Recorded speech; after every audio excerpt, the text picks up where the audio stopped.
You were in charge of £2 billion in compensation claims, right? Yes. How was that?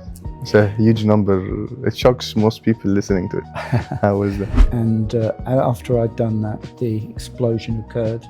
So the explosion happened? An explosion happened, and I was very nearly in that explosion. And then I did present my research and those things.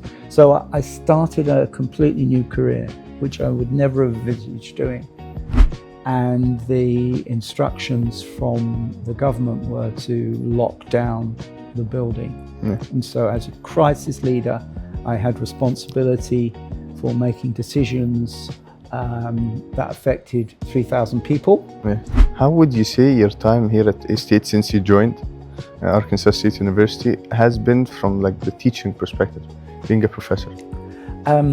It's been really, really good because there is a lot of freedom to contextualize the learning to individual students or individual classes. Hi guys, and welcome back to the Go Far podcast. As usual, I'm your host Mohamed Ouda, and today I'm with a very, very special guest. He's not only a professor here at Arkansas State University, he's also went from being a struggling student to leading billion-dollar projects. He's been a leader for over 20 years in energy, engineering, and finance. Dr. Steve, welcome to the podcast. Thank you. Thank you for having me on the podcast. It's my pleasure. I always wanted to do this episode with you. How are you? How are you today? I'm very good today. Excellent. You usually wake up this early? I'm usually up at 4 a.m. I'm usually going to sleep around this time. So I think we're the opposite.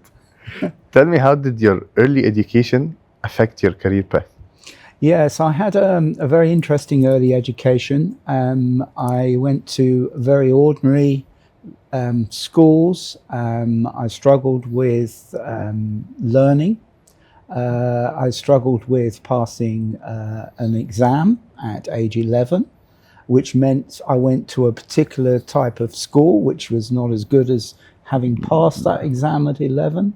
I then went through that school till I got to about 16, and then you transferred back? Did really well at that school, but at a lower level of qualifications. So there was encouragement to go to work from my family, but from the school they encouraged me to go on to further education and to do A-levels. And so I went to a different school. How was A-levels? Because people always speak about A-levels being very hard. So how was your experience? They're very hard, and it wasn't a good experience. So what happened is I started doing physics and geography and mathematics. And unfortunately, I failed the physics, stopped the geography, so the only A-level I actually got in the end was mathematics. You did well in mathematics? No, I passed mathematics. Good. So what happened then is I was meant to go and I'd secured a sponsorship subject to me getting the A-levels. I was going to ask about this. So you entered the job first?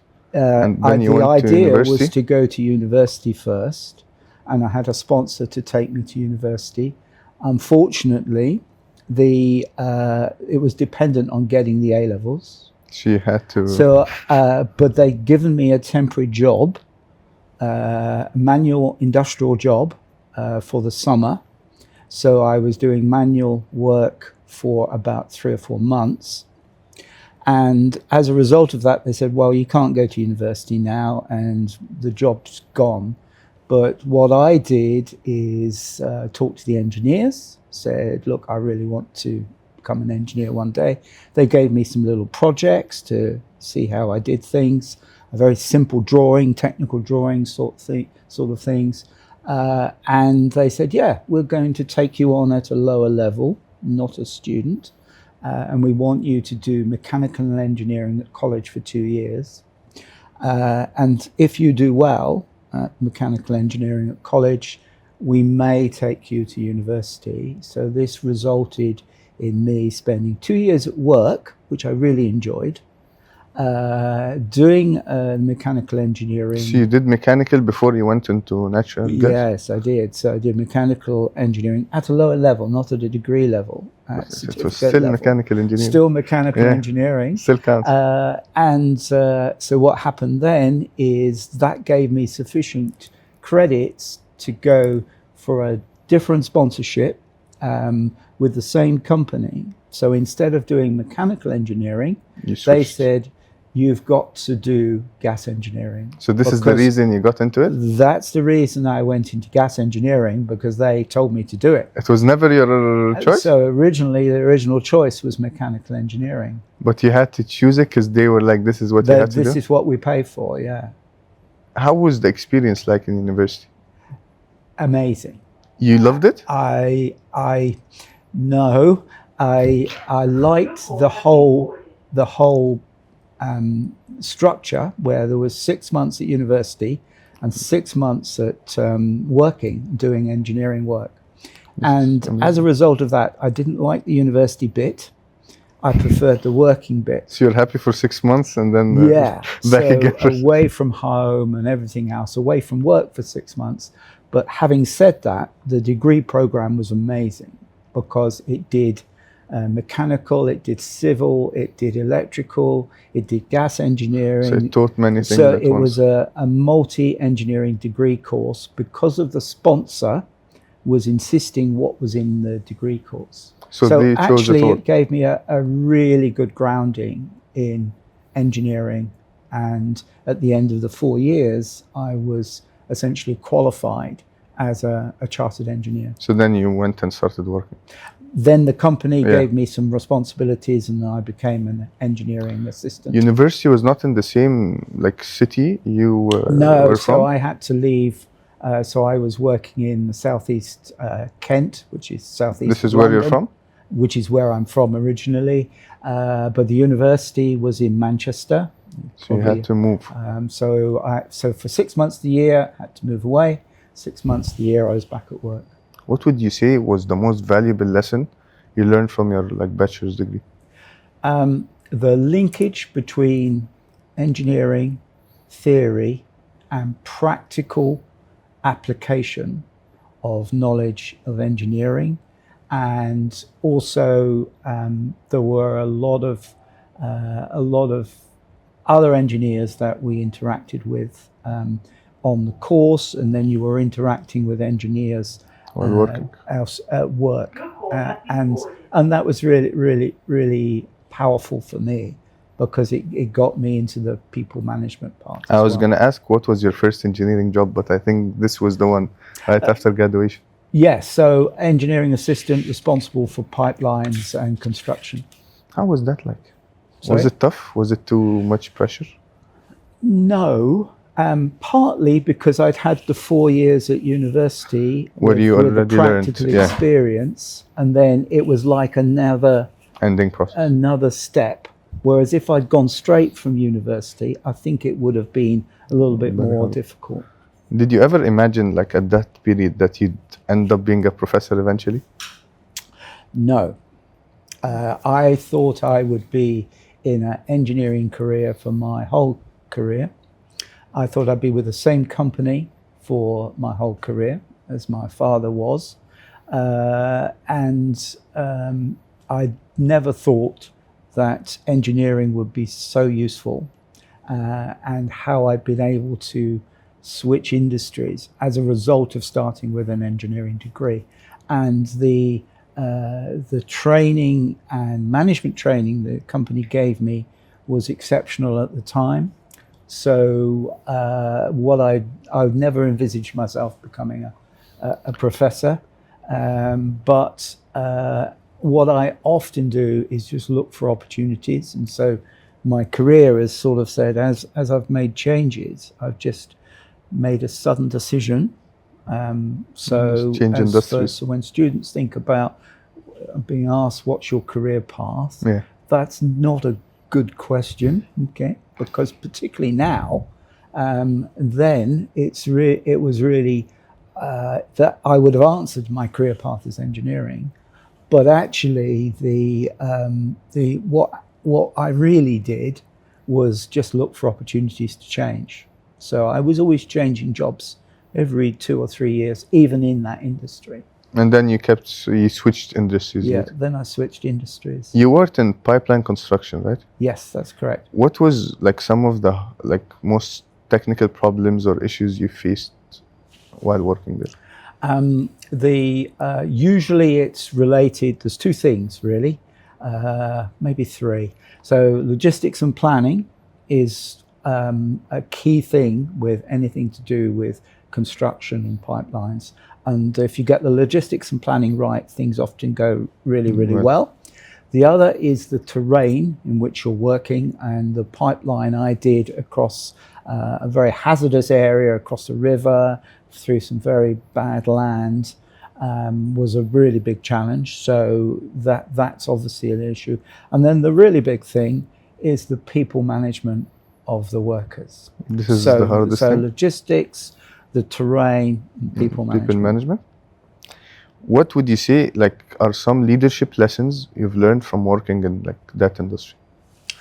The really big lesson is that you are responsible for people's lives, both customers and workers, and you have a significant responsibility in making sure their lives are safe and enjoyable, and that coming to work is enjoyable. I think this is very important because some people usually tend to hate their job these days. They speak about having a job they hate. They don't like doing it. They just do it because they're kind of forced to do it. I feel like when someone loves their job, it's just they do better. They perform better. It's not just that they come on time and leave on time. They also perform better. So I think this is a really, really nice thing. And that is the leader's job. Yeah. To create that environment. I think so, yeah. And I've enjoyed doing that. And it took me a while with some really good training and experience and opportunities to build up a leadership style that delivers that. And of course, being in the gas industry, there were significant safety implications. 100%. And there had been a few situations where I've had to lead in very serious safety situations. People were their lives were at risk. Yes, yeah.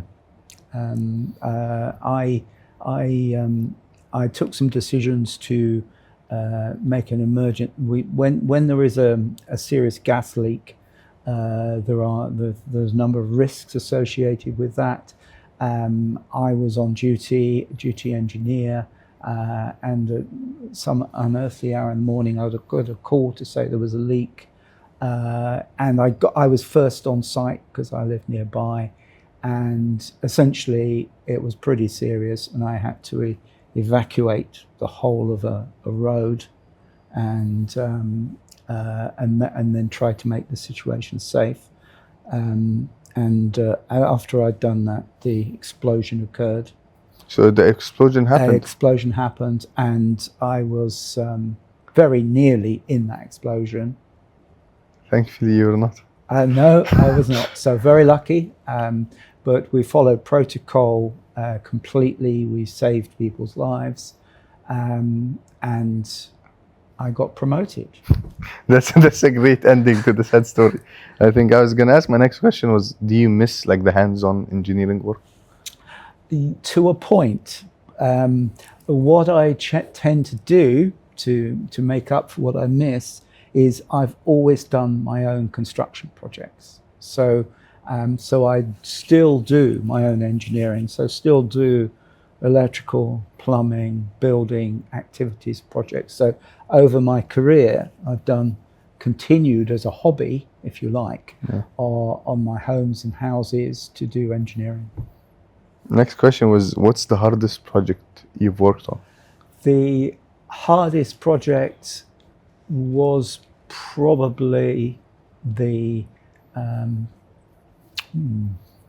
because I talked about the engineering one that went across the bad land. Some of the other projects would be not the engineering ones. They tend to be the management projects. It was hardest. The one we talked about, managing payments, was by far the most challenging, because it was impossible in many ways to make an outcome, because of, so with an engineering project you've got a beginning and end and it's done. This was a never-ending project, and still to this day it is not solved. And I left about 14 years ago. The same situation 14 years later is still not solved. No. This is one hard project. So it's partly to do with policy created by government, but it's also to do with the natural environment and the industry it's supporting. So it's sort of like, if you like, a sustainability project where you're trying to reduce carbon or something, and it's a very long time to actually make the difference, because it required so much social change as well. So you changed industries a couple of times, as you said, like every 2-3 years you love to spice things up a little bit. Yeah. What's the hardest thing, would you say, about shifting industries?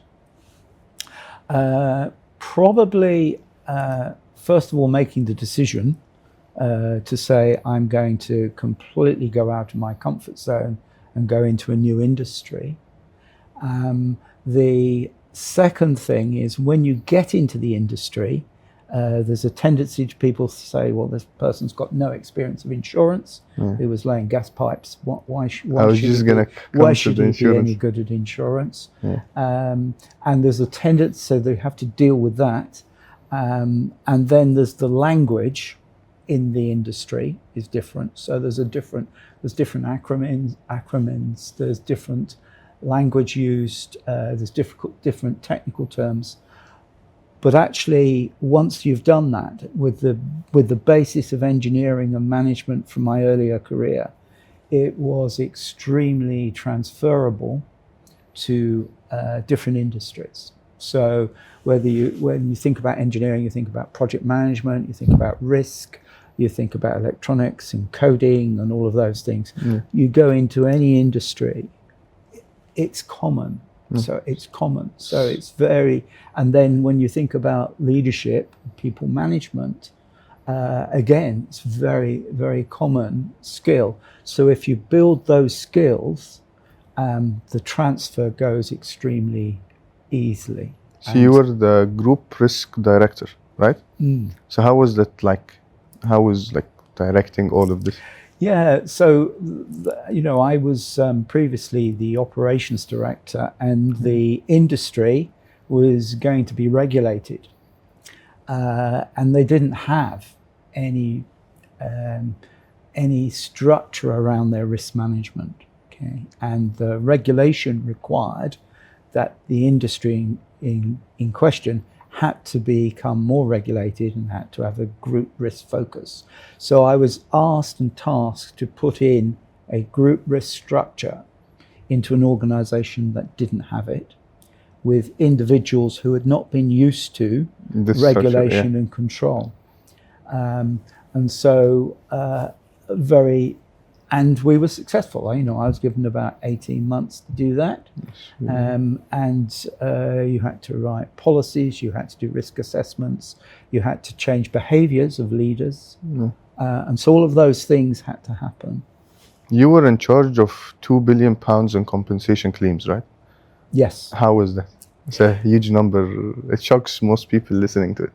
How was that? It was subsidy payments, and they were based on claims people were making for the subsidies. The challenge around that was the amount of audit and the amount of oversight that existed on the job and on the payments. So the accountants, the auditors. So whilst it sounds very easy to give out lots of money, it was really hard, and consequently to give that amount of money out, you need a very sophisticated computer system that works very well. And unfortunately, we didn't have that. So there were lots of issues associated with payments. That some people were overpaid, some people were underpaid. So it made quite a significant, it was a real challenge for me, because from an engineering point of view, you want to start with something and fix it. This was not easy to fix. But I had 2 years and we made a major difference. But then it moved on and continued. I was going to ask, in your hardest times or in the hardest projects, did you ever doubt yourself? No, I don't think I did. I'd always been up for challenge. I'd always taken risks into, moving industries was a big risk. This is a huge risk on itself, yeah. And on a few, with the one we just talked about around risk, it was completely outside my comfort zone. So I had not been a risk director in financial services before. So it was difficult. I had a few doubts, but I had a great mentor in my boss. And we managed to do it without any difficulty. And again, gave me some more skills, more knowledge, that's more transferable. I was going to ask about the most intense crisis that you had to handle in working in crisis management. Yes. So it's going to sound like I'm always around where crises are, okay? So the most intense was the London tube bombings. My role was the crisis manager. The bombings occurred very close to where I was responsible for 3,000 people. Several of the people had witnessed the explosions, and the instructions from the government were to lock down the building. And so as a crisis leader, I had responsibility for making decisions that affected 3,000 people who were in the offices, and that went extremely well. The reason it went well, because I'm sure you're going to ask me, no, it's not, rehearsal. So the thing with crisis management, you run the scenarios and you practice. And as it happened, we had run a scenario about a month before, and we'd introduced some new technology to the building. Well, I'll say new technology, they were just walkie-talkies. But that made a major difference. Because you can communicate easier. Because the phones disappeared, everything else disappeared. And it gave us an additional scenario, to work when we did the practice, and then we used it during the session. I was going to ask, in a situation like this, in a moment like this, how do you stay calm? I think it's the practice. So and the training. So there's two things here. There's the scenarios you practice. There's the training for crisis management. I run the crisis management training program for the company. So I trained people around the world in crisis management, including the leaders.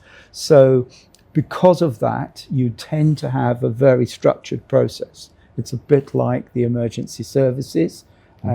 You're fully trained to respond. Did you ever take a decision under huge pressure that shifted your career or had an effect on your career? Did I take a decision? I suppose the industry change ones. When I decided to leave engineering, I sort of left engineering while I was still working for the gas company. I went into management, but then the really big decision was, leaving. Should I leave that company I'd been with for 23 years? And that's when that really changed the career, because the skills were so transferable. And that's when I went into financial services and banking. and then into insurance, then into central government. And so the decision to actually leave an established, if you like, company after a long time, which would be a great career, was a really big one that changed things. And then the second one would be the decision to stop work. Yeah. Okay, and to think I've now got to a position where I don't need to work anymore, so I'm going to do a PhD. Yeah. And so the big decision was starting again as a student. So I was doing my PhD for about 2 years. It's like being a student again. And then they asked me to do some teaching. Then they asked me to do some qualifications. So I started a new career. This is how you became a professor eventually? So this is how I became a professor. So I wasn't planning. It was never planned. I was never planning to do that. Planning to do a PhD and essentially retire. Yeah. But I just enjoyed learning, research, and teaching. So I continued, and some of it was unpaid, and then some of it I applied for a few jobs and did some temporary jobs, and then they started me on the career track. So I started on a career track as a teaching assistant, and then a lecturer, and then a senior lecturer. Then I started doing management jobs in higher education, and then I did present my research and those things. So I started a completely new career, which I would never have envisaged doing. So the PhD you did had a huge impact on you, like joining the academic industry. Yeah. I was gonna ask, what do you think from your experience is a mistake a lot of businesses make in crisis management? A mistake on crisis management is thinking the existing leadership that runs the business can manage a crisis. So what good organizations do, they have people who are trained in crisis management, and often the senior leadership of a company is not trained, or they're not recruited for their crisis management capability. They're recruited to lead the business in sort of challenging normal times, but not in crisis. So the biggest mistake they do is allowing the existing leadership to make the decisions and communicate. And that's why when I was running the crises, that's why the senior management would defer all decisions to the crisis management team.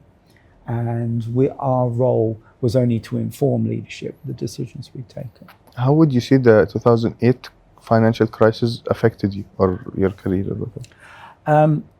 It didn't affect the industries I was in too much, but one thing it did do is create change, and sudden change, and as a result of that, I found myself doing more change management activities in the financial crisis time.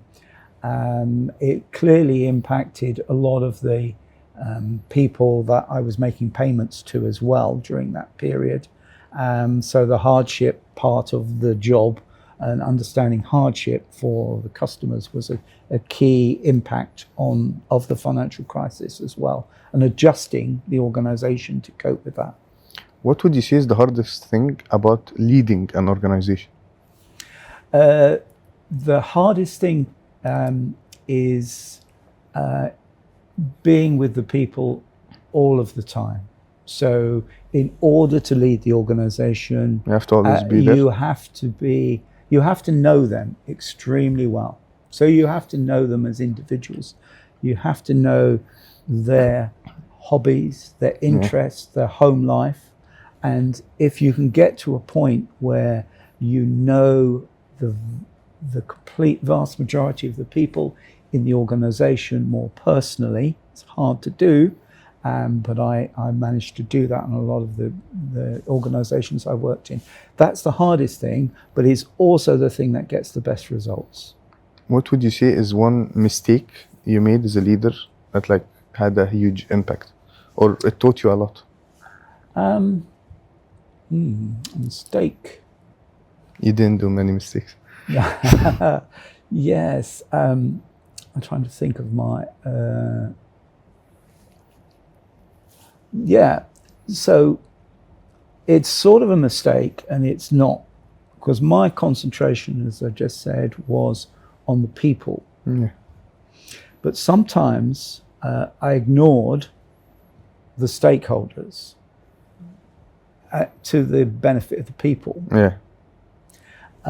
So management of senior politicians and senior stakeholders sometimes was a little bit lower priority.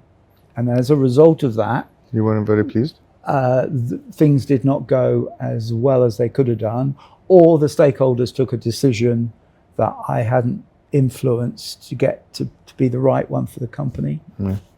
How would you say is the best way to build trust in a new team?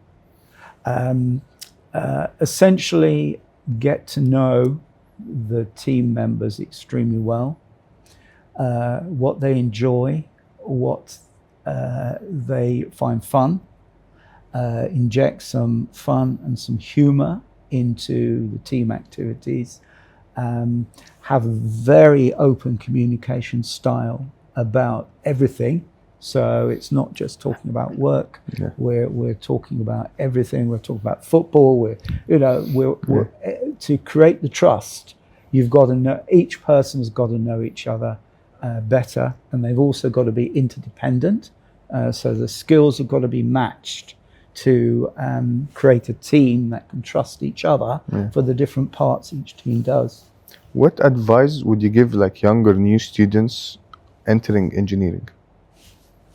You probably can pick up from some of my other answers. People management, extracurricular activity, make sure you keep up with the technologies that exist now. Yeah. Absolutely. 100%. Because the technologies will replace so much of what engineering was doing.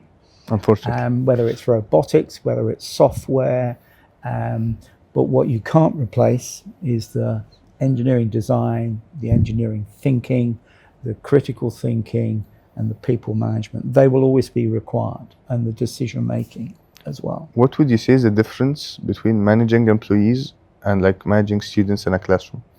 That's a good one, isn't it? I tried. Employees generally do what you tell them to do. Yeah. Okay. Students don't always. So they do the work. They do it on time. They don't do it late in the evenings or early mornings. Yeah. They are not asleep at work usually. They turn up on time. So they also get paid. And they get paid. It's a thing we have to mention. The workers get paid. There's motivation there. So students, on the positive side, because when I went from management roles to education roles, students and lecturers have much more time to reflect on their thinking and their decision making.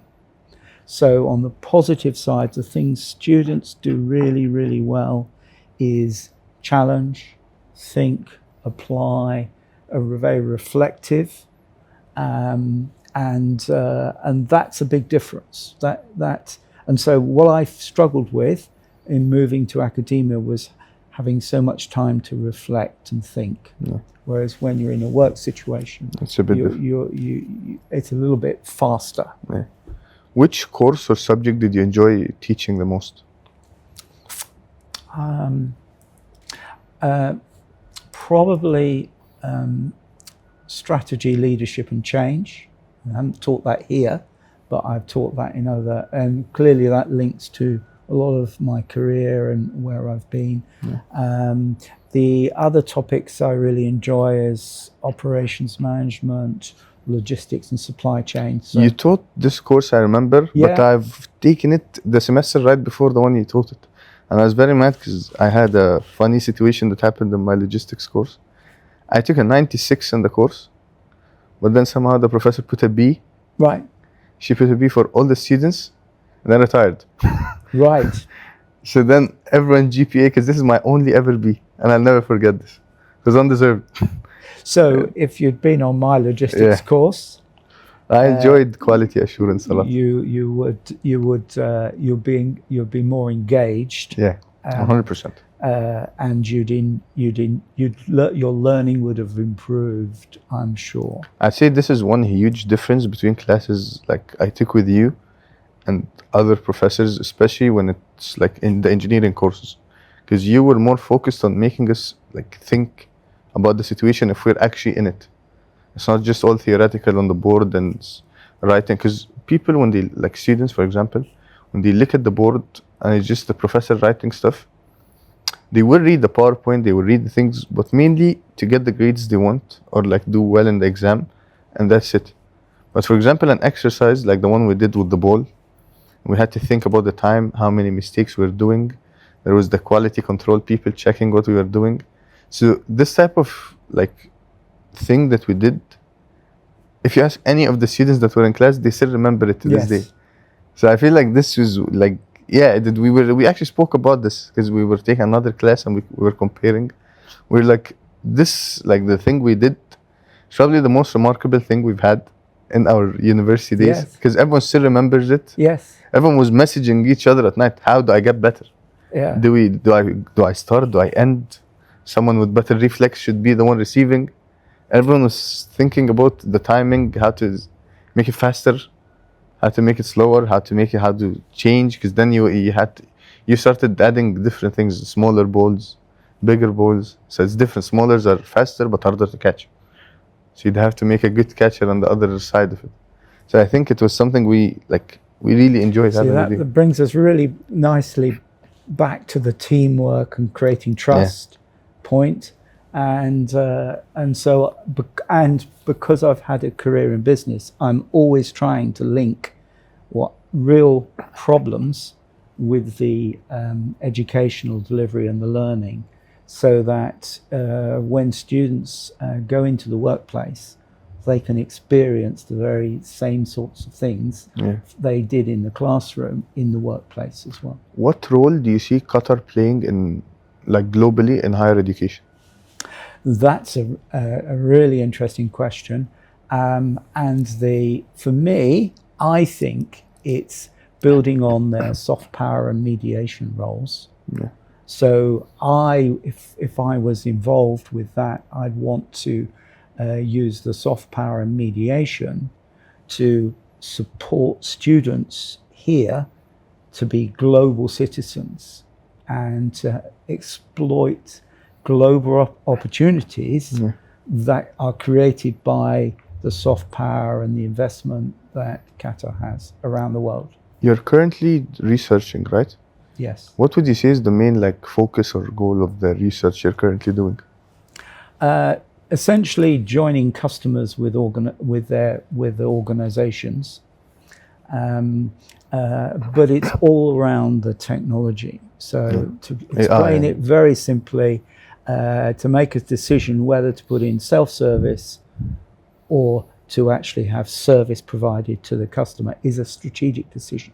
Okay, and it has a major impact on the design of the technology, 100%. and it has a major impact on the competition in an organization. So if you go into one supermarket and the self-service, and there's another supermarket with no self-service, it has a major impact on the strategic positioning. This is true, because there's a supermarket I go to, because I skip the line, because when you self-service is way faster, way easier.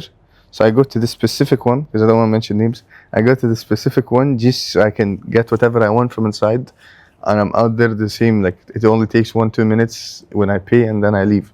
So I feel like it has a huge impact on people's like decision making, especially people who have very tight times. And like, I don't want to go stand in the big line, wait. I was pushing here and there. So I feel like this is better. It's really interesting when you look at the research, because it depends on the customer. Yeah. Okay. So if you were a much older person, It's easier. it depends on the technology and the value you give. So you've given value to your time, so the research says there's risk management associated with that, there's ability associated with that, and clearly as the customer, you are doing free labor for the organization. Yes, because Okay. there's not supposed to be in one many there. cases, you're doing free labor and you haven't been trained how to do it either. You just kind of do it. So it's a very big strategic decision based on the customer's value I proposition. actually never thought of it this way, the free labor part, because when I think about it now, there's no one standing there. No. It's just me. Yeah. And the first time, maybe I didn't know what I was doing. Maybe someone helped me, and then eventually you learn.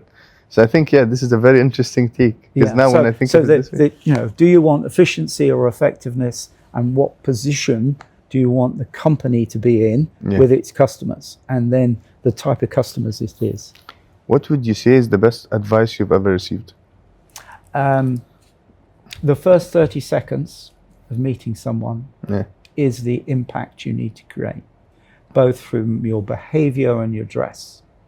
And so I had some advice and some feedback on that very early on in one of my careers, and I've followed that. We can tell you have the best suits in the in the university. Well, that's part of the impact. You've got to create a presence that is positive and supports and trustworthy and lots of other things. But it varies.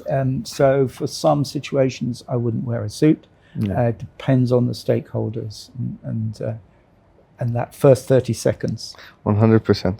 I was going to say, because, we've struggled with bad grades. So I was going to ask students who get bad grades, do you think it affects their true potential? No. I had bad grades. I failed exams. My degree grade was not typically high. Having recruited students on the other side of the fence and been employing students, it's not about the grades. Okay, it's not even about the degree. It's actually about this gives a standard. It's a bit like being able to compete in a sports competition. You've got to be up to a standard.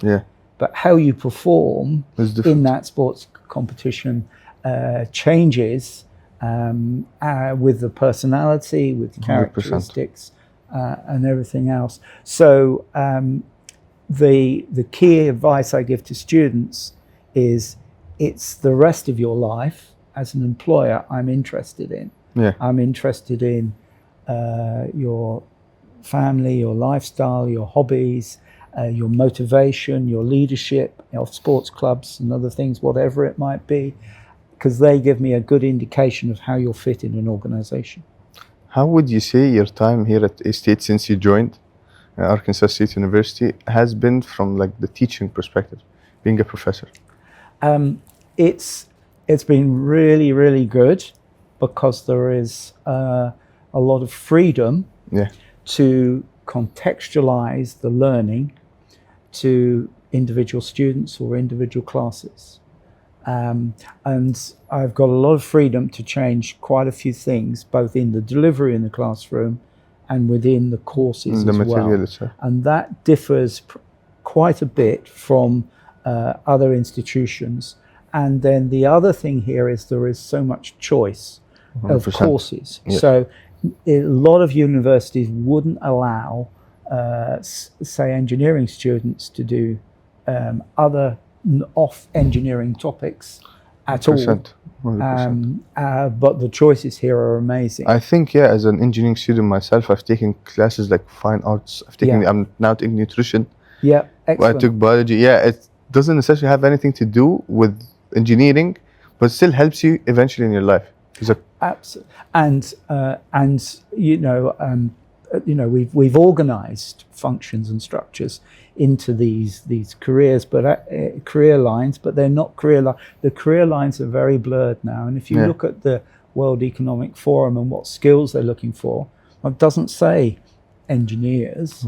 It says critical thinking. Yeah. It says analysis. Leadership. It says, leadership.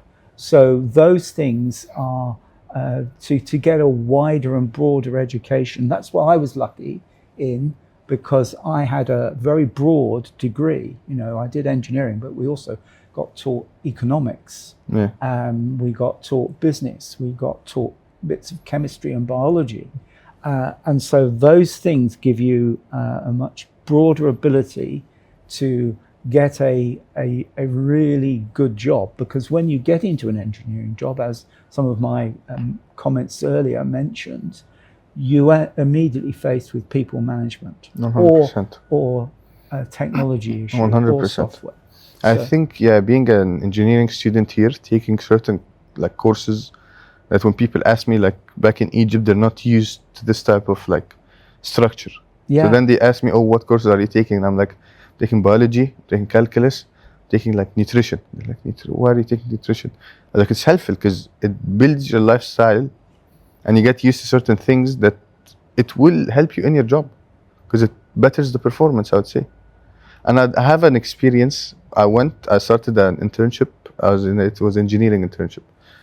And I went with the workers and everything. And I noticed at the time how important leading is. Because at the start I thought, engineering management, I'll just tell them what to do. Life will be simple. It's not like this at all. No. And as a student, and them being way older than me, it was tough for them to accept that they have to listen to me. This was another thing I faced. So I found a way to build a friendship with them. So it's easier. Because I was very worried. Because I was like, what do they think of me? Am I doing the right thing? Am I doing the wrong thing? I call the senior engineer. I'm like, help me. No one's listening to me. What do I do? So then he taught me. And then I took here courses about leadership and business, and I took many courses, logistics and everything. And I think this impacted a lot how I deal with people now. So I think now it's easier for them to listen to me because I just speak a certain way where they choose to listen to this person. They're like, he's not a kid anymore. He actually has the skills needed to what he's supposed to be doing. So I think this is one thing I've learned that here in A-State, which affected me. No, I have been very impressed. And that degree of choice is very hard to deliver for a university to deliver. Yeah. Which is why a lot of the others don't. I think the model here is really, really good for a broad-based life skills link to an engineering degree. 100%, because I think we're the only university, or there's one more university that teaches this specific course. I also don't think they teach it the same way we do. They have courses you're going to take and then you graduate. Yeah. I don't think they have the same flexibility. So I only realized how good it is when I started looking in the job market. I can do this. Unlike maybe one type of engineering, maybe he can only do this type of engineering, and it's a bit tough for him to find a job if he wants to switch careers. So I think this is one really good thing about this major. Yeah, no, it's really good. And so I enjoy teaching students here because they're rounded. You know, you can actually see they're already getting quite rounded by learning here, because you can explore subjects around the engineering part 100%. that are related to the real practical world. 100%. I was going to ask, the next question is, what do you like the most about students here? This was the next question. I like the students because the level of maturity and their communication abilities are really, really high. So it's really good. And I like to think of them as friends, because that's how I like to talk to them. So I don't want to be the professor and them being students. So we want to have conversations about life. And so I like the students here because I can have conversations about life and about the country in the classroom, and I can link that to maybe the subject. So I like the students the way they particularly interact with learning. I was going to ask, what would you advise students? Because like sometimes they have a course that ends at 12 and the other at 5. So they spent a good number of hours at the university. So I was going to ask, what advice would you give them to be doing in their free time at the university? The advice would be review what you've just done and make some notes. I think no one does. Right. That is so critical to memory and learning and recall. So once you've done the review and made some notes, then to explore the next subject, right? So think about the next topic that you've got, and then also get involved with clubs and societies that even broaden your horizons even more. Something 100%. That interests you. Try to avoid the laptop or phone and try to interact with people 100%. In that period. Yeah, I think socializing is very important because especially after you graduate and everyone's in a different job, it could be helpful for students to help each other outside university. Yeah. So I think this is one thing here that we do well, that every student is just too close to each other. Students are it's like a close community. So I think this is one really good thing. I think that's really good here. That is a good point, because that's a big difference. Is that there is a social community here, and the students interacting. What I didn't say earlier is one of the significant pieces of flexibility is that across years flexibility on courses. So when I've been teaching here, some students are from second year, some are from third year, some are from fourth year. That is really unusual, and that's really good because it creates a community across multiple years. I think last year in your class, they were most of them graduating, and I was third year student. Exactly. So I got closer to them, and now they're working. So now there's a higher chance of them helping me potentially when I graduate. Yes. So I think this is something that is really nice to students who are younger. Yes. Because the more they interact with the elder students, the more it could be potentially beneficial to them. And it's really good that you can do that academically as well. By bringing in different years into classes. I was going to ask, how do you see A-State here in Qatar bridging education between the US and the Middle East? Yeah, I think it's probably those ways. What's really good is you wouldn't know necessarily, apart from some of the course material, that it's a US education. Yeah. And so depending on the material, I think it can bring a sort of East and West together style. Yeah. And I think that's really critical, because 100%. If it's an entirely Western degree, doesn't quite feel right 100%. In this part of the country. But if it's got aspects of the Asian culture here and built into the learning and teaching, I think that's really positive for global opportunities. 100%. What advice would you give students considering Arkansas as a university? They're grade 12, they're graduating. What advice would you give them? Whether to choose A-State? Well, for all those reasons, it's flexibility, it's choice, it's staying at home, because it's essentially, if you're from this country, then it's easier instead of traveling all the way to the US.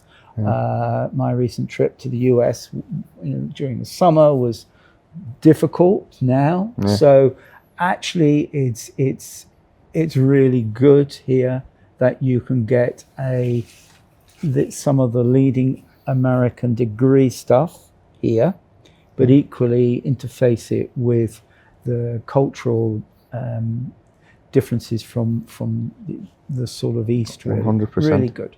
Now some more fun questions. Oh, fun. Yeah, because this is like, yeah. What do you prefer? Do you prefer tea or coffee? Coffee. Yeah, same. 100%. No thoughts giving. Right.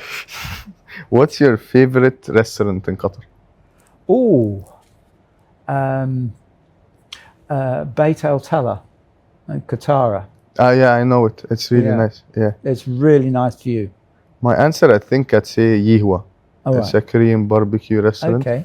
Yeah, you cook your own food. Oh, right. Yeah, there's an option where there's the pot and everything, and you're the one doing the cooking, the steak and everything, and then you eat. So I really like going there. Yeah. UK weather or the Qatar weather? Qatar weather every time. I've always noticed, like, people from the UK, when I ask them, or people that go there, even when I went there, no, it's not the nicest weather. You don't know what to expect. Because I was going like in the summer, and then it was raining, it was cold, and I went in the winter and it was sunny one day. So you don't know what to expect in the UK. No, I'd say. Yeah, no. And so we just love the weather here. yeah, it's more stable. It's more stable. You can predict it. It's predictable. Yeah. We can do our exercise. We can go outside. We can plan when to go outside. Clearly, when it's extra hot, we've got to be careful. But no, it's certainly the weather here. 100%. What would you say is your favorite movie or TV show of all time? Oh, that's a really difficult one. Probably harder than the engineering. It's question. definitely harder than the engineering questions.